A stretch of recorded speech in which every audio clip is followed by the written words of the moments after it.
Depuis 3 ans, Sylvia n'a qu'une seule idée en tête, retrouver sa sœur biologique qu'elle n'a jamais connue. De ne pas avoir d'identité quelque part, de ne pas pouvoir s'identifier à quelqu'un, voilà, ça c'est... En ce moment, c'est certainement le plus dur. Accouchée sous X, Sylvia a grandi dans sa famille d'adoption en ne sachant rien de ses origines. Elle a pris la décision récemment d'ouvrir son dossier d'adoption.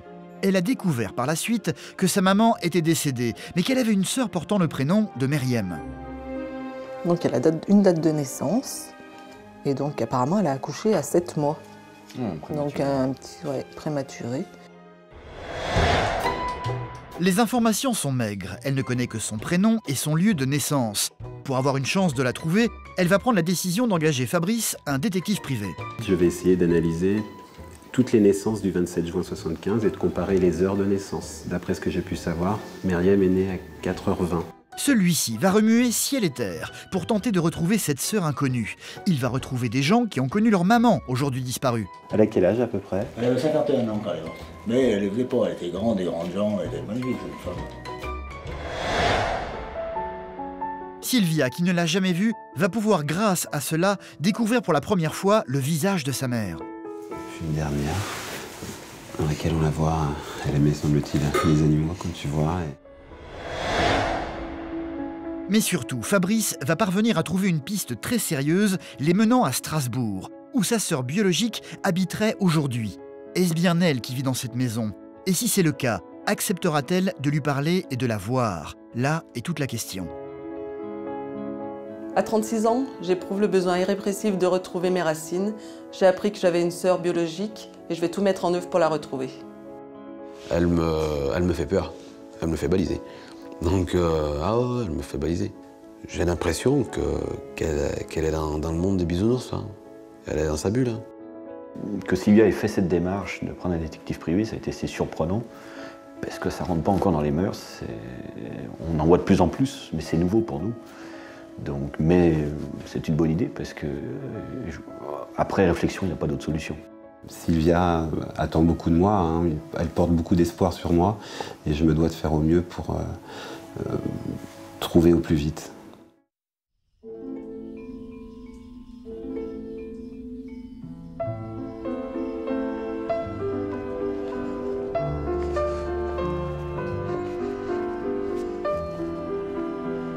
À 36 ans, Sylvia ne connaît pratiquement rien de sa famille d'origine. Elle a été accouchée sous X et a appris il y a 1 an et demi, après avoir fait des recherches, que sa maman était hélas décédée. Elle ne connaît que son prénom, Mabrouka, et rien de plus. Elle ne sait pas avec exactitude où elle a été enterrée. Elle sait juste qu'elle pourrait être ici, dans le cimetière de Saint-Étienne. Souvent, elle vient donc dans ce lieu, dans l'espoir de découvrir sa tombe. Voilà, je fais le deuil de la rencontre, donc le seul moyen que j'ai de quelque part la voir ou voilà virtuellement, mais voilà, c'est la tombe, quoi, c'est l'endroit, c'est le lieu, c'est voilà, c'est là où elle repose tout simplement. Là, je regarde un peu sur les tombes, voir si je trouve. Chercher une aiguille dans une botte de foin, dans cet immense cimetière. Mais bon, je tente ma chance quand même.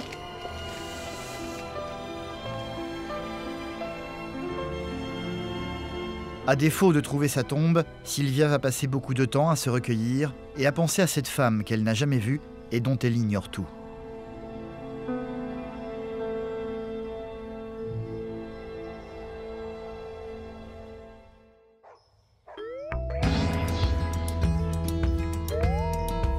Tu veux celui-là? On lit celui-là? Ok. Après avoir été élevée par ses parents d'adoption, Sylvia s'est installée ici, dans cette maison, où elle a fondé sa propre famille. Il y a 15 mois est né le petit Mathis. Encore un minou. Oh, le chien, comment il fait le chien? Oh, ouf, ouf, comme t'as dit ici. Pendant longtemps, être un enfant adopté n'a pas vraiment gêné Sylvia. Mais il y a quelques années, les choses ont changé. J'étais heureuse, j'avais mes parents, j'avais ma famille. Point, ça s'arrêtait là. Pour moi, j'étais une enfant comme les autres. Point, voilà. Et c'est cette envie de grossesse après qui a déclenché, disons, le besoin de savoir, et non pas l'envie. Coucou, tu viens voir papa? On va voir? Oh, vite, vite, vite, vite, vite. Il est où ton papa? Il est où? Il est où? Il est où? Aujourd'hui, elle partage donc sa vie entre son fils et son compagnon Patrick, avec lequel elle vit depuis 10 ans maintenant. Ça va, grand bébé? Sur mon papa. Sur mon papa. Bien passé. Oui, bien dormi. Oui. C'est parti. Allez, je vais te préparer à manger. T'as bien dormi? Moyen, hein? Quand elle a entamé ses recherches sur sa famille biologique, Sylvia a reçu un dossier de la part du CNAOP, le Conseil national d'accès aux origines personnelles. Un dossier dans lequel elle a découvert une information capitale. Elle aurait une sœur vivant quelque part en France. Donc là, sur les infos, donc non, ben voilà, on n'a encore que les initiales, on a son âge, donc elle a une date de naissance, et donc apparemment elle a accouché à 7 mois. Prématuré. Donc un petit, prématuré. Ah oui, donc après, oui, t'as quand même, J'ai quand même deux informations quand même importantes, un petit la date de voilà, naissance voilà. et son Ça, prénom, ou premier prénom, parce que certainement qu'il a peut-être changé derrière. Sa sœur s'appellerait Myriam. À défaut de pouvoir rencontrer sa mère, Sylvia s'est donc mis en tête de retrouver cette sœur d'1 an plus âgée qu'elle. C'est pas simple, aller vers l'inconnu et aller vers ses origines, retrouver des gens de sa propre famille, de son propre sang qu'on n'a jamais connu. C'est peut-être ce qu'il y a de plus dur.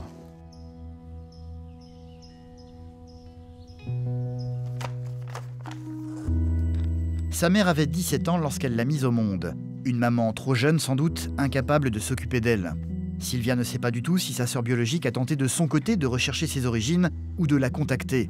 Dans le doute, elle a donc décidé de jeter une bouteille à la mer. Une lettre qu'elle a déposée dans son dossier d'adoption au cas où cette sœur mystérieuse déciderait d'en savoir plus sur elle. Si jamais un jour elle venait le consulter, voilà, qu'elle ait une trace de moi.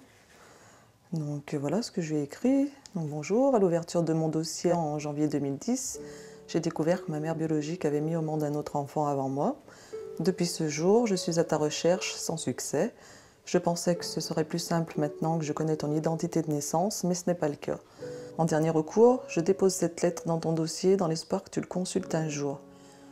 Pour ma part, je suis née sous X le 23 octobre 1976 à Saint-Étienne, dans l'espoir de te rencontrer un jour, Sylvia.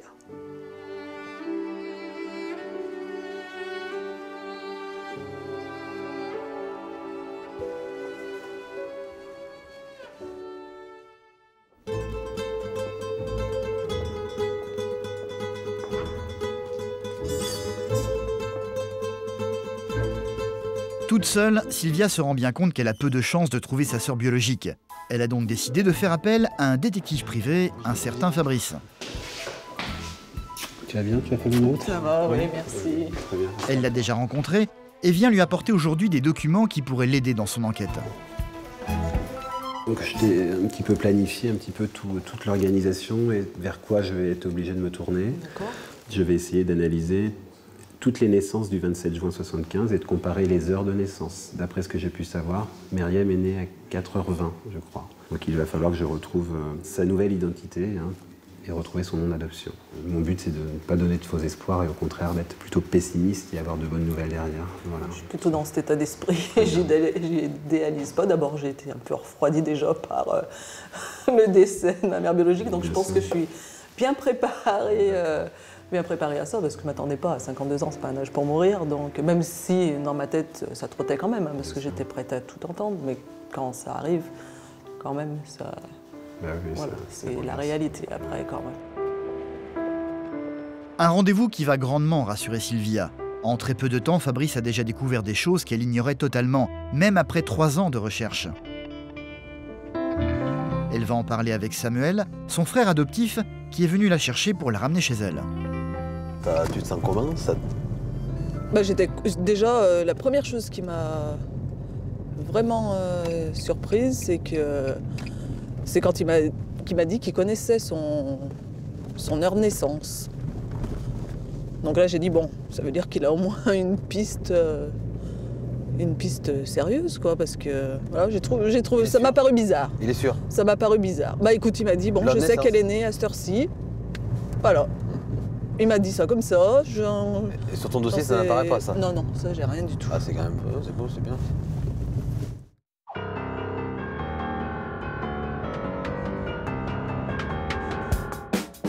Mais la véritable enquête, c'est sur le terrain que Fabrice va la démarrer, en commençant par se rendre à l'adresse du dernier domicile connu de la maman de Sylvia, dans une petite ville se trouvant à quelques kilomètres de Saint-Étienne.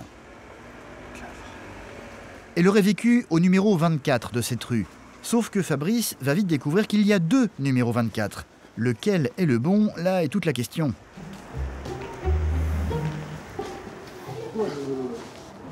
Ouais, c'est le 24, c'est là. Ouais. Ah oui, non, vous, c'est 22, là. Ah oui, vous, c'est 22 ici. Ah, très bien. Mais très vite, une dame va se manifester. Une personne qui semble avoir des réponses à ces questions. À côté vers la coiffeur. Ah, juste au coiffeur. Bonjour, madame. Bonjour. Oui, bonjour. Donc oui, je suis Elle n'a pas des enfants. Elle n'a pas d'enfant? Elle n'a pas d'enfants. Elle est vivre avec quelqu'un, elle n'a pas d'enfant. D'accord. Elle n'a pas d'enfant. Elle est décidée toute seule. Elle a un copain, oui, elle passe tout le temps par là. Il habite toujours là, lui? Non. Il n'habite plus là. Mais je la connais, tout le temps, il passe par là. D'accord. Elle était comment physiquement? Elle était... Oui, tunisienne ou... Non. Comme ça, tunisienne. Tunisienne. Tunisienne. Oui, voilà. Oui, Tunis, voilà. Tunis, toujours au Gabès. Selon cette dame, l'ex-compagnon de la mère de Sylvia vivrait toujours dans cette rue. Fabrice va donc continuer son enquête de voisinage.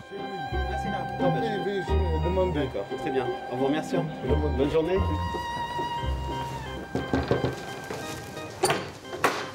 Bonjour monsieur, excusez-moi de vous déranger. Oui, j'aurais voulu savoir si vous aviez connaissance d'une madame Mabrouka Hiroumram. Madame Mabrouka Hiroumram, oui, elle est morte. Oui, elle est décédée. Oui, elle est décédée, oui. Il y a 4 ans à peu près.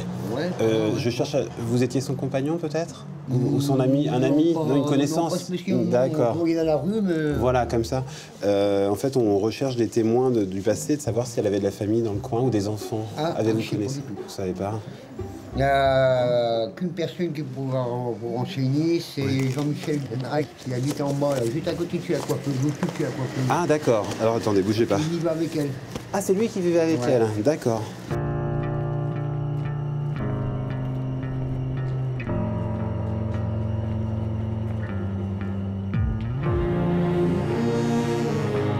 C'est dans cet immeuble qu'habiterait ce fameux Jean-Michel.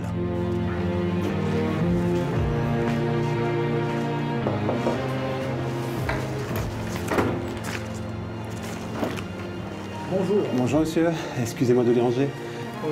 Bonjour monsieur. Je me suis dit enfin la clé du coffre qui est là, qui va permettre à Sylvia de connaître son histoire, ses origines. Il a dû être témoin de son enfance. Est-ce que c'est son père biologique? Je portais vraiment espoir par rapport à cette rencontre. J'ai trouvé en fait à la mairie son acte de décès, mais j'ai vu qu'elle habitait dans la rue. Voilà pourquoi je suis arrivé ici.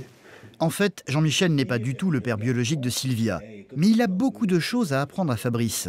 Il a vécu plusieurs mois avec elle et il se souvient très bien de cette époque. C'est vrai, une belle femme. D'accord. Elle a quel âge à peu près? Elle avait 51 ans quand elle est morte. Mais elle ne faisait pas, elle était grande, des grandes jambes, elle était magnifique cette femme. Donc, ah oui, Mabrouka, c'était une magnifique femme. Hein. Ouais. D'accord. Écoute, non. À tout hasard, est-ce que vous auriez une photo de Mabrouka, s'il vous plaît? Des photos, Jean-Michel en a. Une excellente nouvelle pour Fabrice. Sylvia ne connaît pas le visage de sa mère biologique. Vous avez retrouvé des photos? Ouais. Non, je n'ai pas beaucoup de photos de Non. j'en ai très peu. Bah oui. De son vivant, parce qu'elle ne pouvait pas se faire photographier. Donc il y en a... C'est dommage si elle était belle en plus. Ouais, c'est très belle celle-là. Avec sa nièce de 12 ans qui fait 20,70 m. D'accord. Difficile de voir quelque chose sur cette première photo. Elle avait quel âge à ce moment-là? 51 ans. Ah, c'était quelques mois. D'accord. Mabrouka se trouve à droite, portant un blouson rouge. Non, pas. Sur les autres photos, son visage apparaît de manière plus claire. Oui, c'était une très belle femme. Hein. Oui, mais il fallait avoir un vrai en fait. Mais oui, j'imagine. Elle a un caractère, faut pas l'emmerder. Ah bon? Elle parlait l'arabe couramment, bien sûr, le français couramment et l'arabe couramment. Il n'y a pas un guignol de la rue qui peut lui dire une connerie. Hein, parce qu'elle lui réparait. Elle avait de la répartie. Ah oui. Tout de suite, elle avait la réponse. Hein, Miracle pour moi, Sylvia va enfin pouvoir mettre un visage sur le prénom de sa maman. C'est tout ce qu'un enfant peut demander en fait, hein, avoir un visage de sa mère.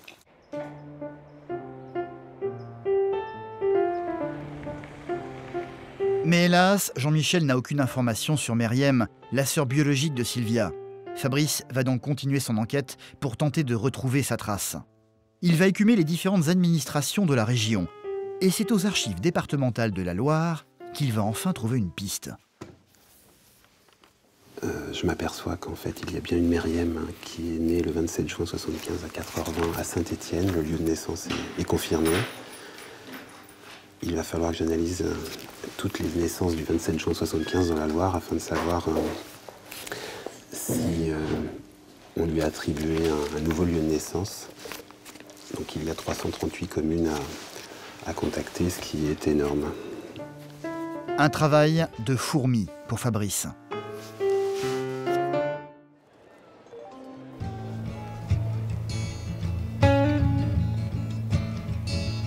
Une semaine s'est écoulée. Si aujourd'hui Sylvia a fait le voyage à Paris, c'est pour le retrouver. Fabrice a des choses à lui annoncer. Son enquête semble avoir porté ses fruits, mais pour le moment, elle n'en sait pas plus. Bonjour Sylvia. Bonjour. Tu vas bien? Ça va et toi? Bon, j'espère que tu as des bonnes nouvelles à m'annoncer, parce que là j'ai le cœur qui bat très très fort. Hein, ouais, on va discuter de tout cela calmement. Fabrice va tout de suite s'empresser de lui montrer les photos que Jean-Michel lui a données il y a quelques jours. On va permettre de m'asseoir près de toi. On va se rapprocher.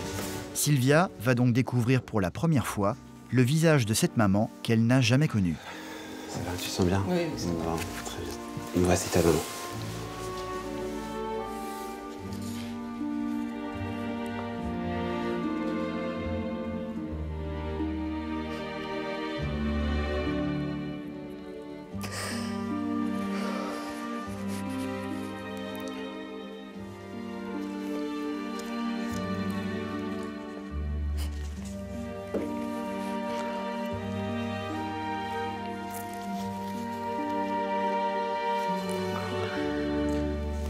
Tu vois, bien typée, hein, comme je te l'ai dit, hein, oui. Une grande femme. Donc là, un petit peu plus jeune, je pense, avec son compagnon ici et une de ses amies. On la voit un peu plus jeune, tu vois, elle est drôlement grande. C'était un choc. Même si je m'y attendais, c'était un choc. Je suis tombée... Voilà, en plus, la première photo est assez choquante. Bah, pour moi, voilà, c'était choquant et... Voilà, elle paraissait assez marquée par la vie. Donc oui, ça a vraiment été une chance inouïe. Mais les révélations de Fabrice ne vont pas s'arrêter là. Son travail de fourmi dans les centaines de communes de la région a été payant. Il a non seulement retrouvé la trace de sa sœur, Myriam, mais il a également obtenu une photo d'elle. Voilà Myriam.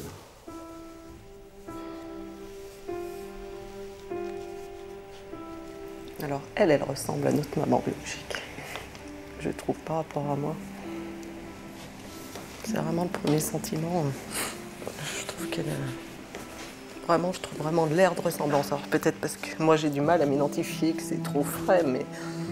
Oui, mais encore une nouvelle vie qui démarre pour moi, quoi. À partir d'aujourd'hui, c'est incroyable. C'est parti. Fabrice a obtenu ces photos grâce aux réseaux sociaux sur Internet. Mais il n'a toujours pas contacté cette fameuse Myriam, qui porte en fait un autre prénom, Myriam. Il sait qu'elle est mariée et qu'elle vit à Strasbourg.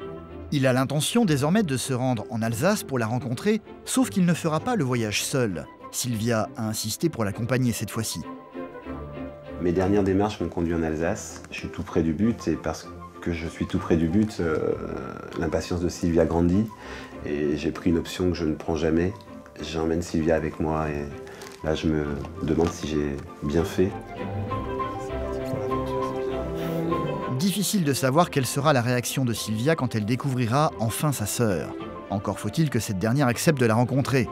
Quelques heures plus tard, ils vont enfin arriver dans une petite ville se trouvant à proximité de Strasbourg.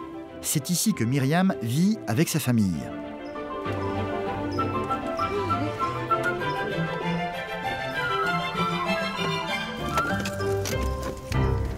Fabrice a accepté que Sylvia l'accompagne, mais pour le premier contact, il tient à le faire seul pour éviter tout problème. En Très fait, bien. là, je pense surtout à toi parce que. Non, non, moi j'y vais Voilà. décontracte, t'inquiète pas, ça va on bien se passer. viendra, mais c'est surtout pour toi. Là. D'accord. Allez, compte sur À moi. tout à l'heure. À tout à l'heure. Fabrice va donc prendre la direction d'une maison se trouvant un peu plus loin au centre de la ville. Wow. Numéro 3. Je vais voir le nom sur la boîte aux lettres.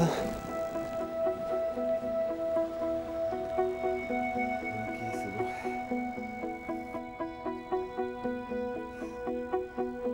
Il va s'approcher de cette porte et sonner.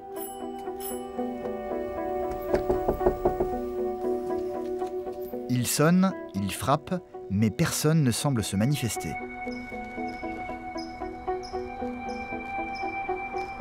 Sylvia, de son côté, ne voit rien de tout ça. Fabrice a pris bien soin de se garer loin de la maison de sa sœur. Allez, maintenant.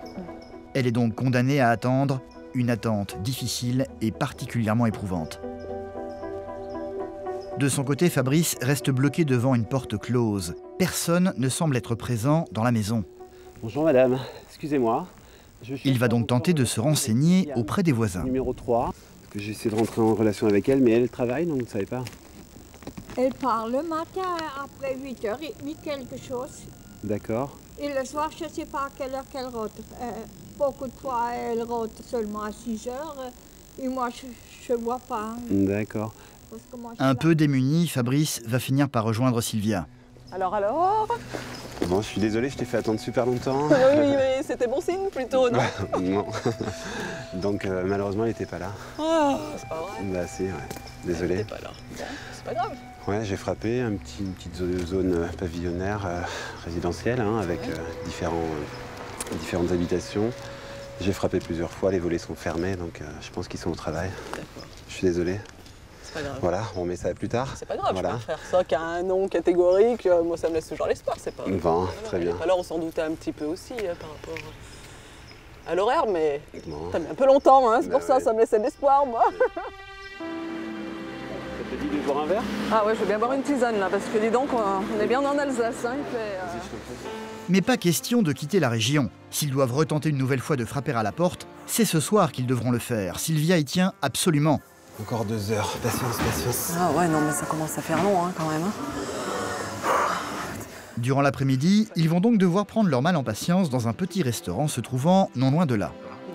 Je vois pas d'autre issue que le positif, en fait. J'ai plus de mal à me préparer au négatif qu'au début. Parce qu'au début, tu te dis, bon, c'est pas possible. Allez hop, t'es prête, oui, si elle dit non, ça paraît presque une évidence. Et maintenant, qu'on est allé, t'as vu, t'as discuté avec la voisine, que maintenant, le fait de réattendre, c'est l'attente, en fait. C'est tellement long que maintenant, si t'as un non, t'as attendu un certain temps toute la journée, tu dis, oh là là, mon Dieu, mais ça y est, là, c'est pas possible. Tu peux plus te fermer la porte au nez, t'as tellement tendu que... C'est pour repartir avec rien, avec toute cette attente. Alors bon, elle aurait dit non tout de suite, tu repars, et puis voilà. C'est à la nuit tombée qu'ils vont de nouveau prendre le chemin de la maison de Myriam, le cœur battant. C'est reparti, en effet.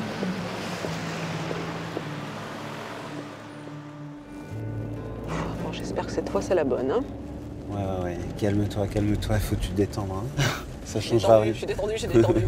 Ça changera rien, quoi qu'il en soit. hein.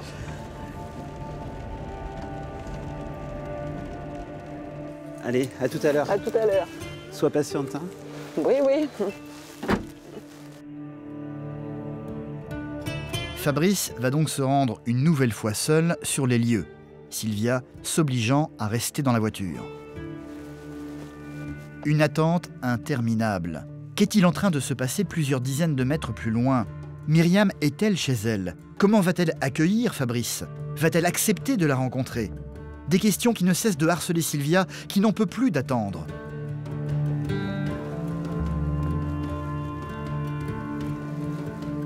Au bout de longues minutes, elle va finir par voir Fabrice réapparaître au bout de la rue. Il revient, il revient.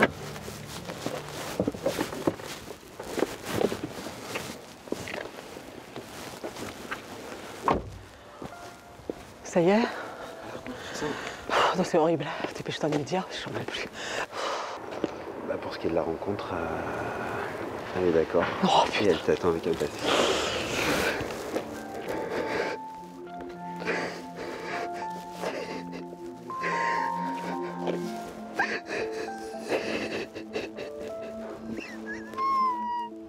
Tu vas me faire pleurer, arrête. Ça va. Je t'avais dit que ça serait que du bonheur, d'accord? Mais je pensais pas craquer de toute façon. Mon Dieu, mon Dieu, mon Dieu. Elle nous attend où là? Ah oui, je vois. Ah, il y a un petit en haut. Elle arrive, il dit. Tu as laissé le plus petit que tu avais. Myriam est prête à la recevoir. Elle l'attend, entourée de son mari et de ses 2 enfants. Elle savait qu'elle avait une sœur quelque part, mais n'avait jusqu'à présent pas cherché à la retrouver. Ça y est, on y est, c'est bien. Toute la petite famille les attend à l'étage, un peu abasourdie par cette visite inattendue.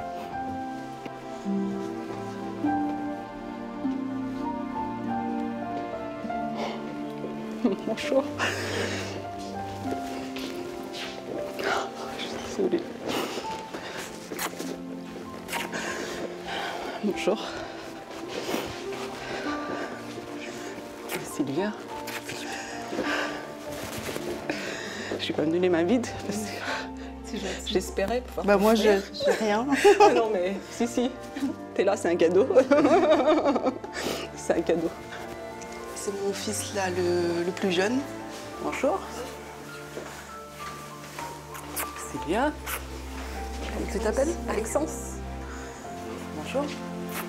Une rencontre un peu timide. Difficile de savoir comment se comporter face à une sœur et sa famille que l'on n'a jamais vue. Surtout que je viens d'apprendre que je suis tunisienne. Après j'étais antillaise jusqu'à hier. Ah, moi aussi. Ah bon aussi? Oui, jusqu'à ce que j'aille ouvrir mon dossier, j'ai cru que j'étais guadeloupéenne. Ah bon? Oui. Mais pourquoi ils nous ont dit? Je sais pas pourquoi. C'était le... Parce que la tendance ou... Non, c'est le faciès, c'est l'implantation des cheveux, c'est... Voilà, on n'est pas... Mais moi, c'est ma nourrice qui m'a dit que j'étais... Ah bon? Ouais. Tout le monde va finir par s'asseoir autour de la table. Myriam va tout doucement réaliser ce qui lui arrive et l'émotion va brutalement la submerger. Il faut que ça sorte. C'est ma pochette bleue, oui. Sylvia va commencer par lui montrer les photos de leur mère qu'elle a découvertes grâce à Fabrice. Voilà, donc là et là, ben, c'est son compagnon et apparemment ici une amie à elle. Bon, je sais à qui je ressemble. Voilà, c'est la première réflexion que j'ai dit. Quand j'ai vu ta photo, j'ai dit, elle lui ressemble et moi... On voit pas très bien, mais... Non, mais ici on voit. C'est dommage ici qu'elle soit dans l'ombre. Mais pourquoi en plus je suis petite et en plus je fais pas sa taille. Comment ça se fait? Qu'est-ce que c'est que cette histoire? Je suis pas d'accord.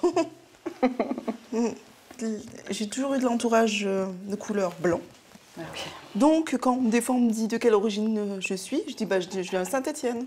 On me dit non mais de quelle origine tu es? Alors là je tilte, je dis ah oui c'est vrai que j'ai pas la même couleur qu'eux. Donc ils me demandent d'où je viens. J'étais pareil. Ouais. Pareil. Des moments, enfin, on oublie, hein. On oublie qu'on est, qu'on est noir, on oublie. Même j'étais exactement pareil. C'est ce qu'on transmet aussi à nos enfants. Et... Bon, mes enfants, je leur ai jamais trop parlé, donc... Ils ne connaissent pas trop. Non, ils connaissent, non. C'est pour ça qu'ils restent, à mon avis. Ça m'intéresse. Mais c'est bien. Ça t'intéresse ça... Tu viens voir les photos, peut-être? De ta mamie? Une autre mamie? Regarde. Le grand est plus choqué, peut-être? Le grand, il veut pas savoir. Il veut pas savoir. Allez, sourire. Ce soir, Sylvia a enfin retrouvé sa sœur biologique. C'est un grand moment dans sa vie, même si pour le moment tout le monde reste un peu intimidé. Je suis soulagée parce que j'ai des réponses à mes questions. Sur ma mère, sur sa vie, une image. J'ai des réponses sur ma sœur, je sais qu'il a une trace. Voilà, je crois que c'est tout ce que j'attendais. Des réponses, c'est tout. Les sœurs vont désormais prendre le temps de se connaître. Très vite, elles vont d'ailleurs se découvrir de nombreux points communs. Tu es très cambrée? Oui, oui. Bon, c'est bon, c'est un point commun. Ouais, parce que la taille, c'est trop large par rapport au... Et les cuisses après aussi. Ouais, c'est ça. Ouais, voilà. Pour moi, la mission, elle est accomplie. Et voilà, je suis déjà très heureuse de tout ce que j'ai. Et il va me falloir du temps pour digérer parce que C'est arrivé tout d'un coup là et quand ça va retomber, ça va être dur. En attendant, il est temps de fêter l'événement. Ce soir, la famille de Sylvia est enfin réunie. Je sens que ton mari est content par contre, non? Je me trompe? Non mais en fait, ça fait des années qu'il me pousse. Ouais. Ah, d'accord. Elle voulait pas. Donc, ça fait des années qu'il me dit va rechercher, mais je comprends pas à ta place, genre, tu vas poser des questions. Ils sont pas à notre place. Non.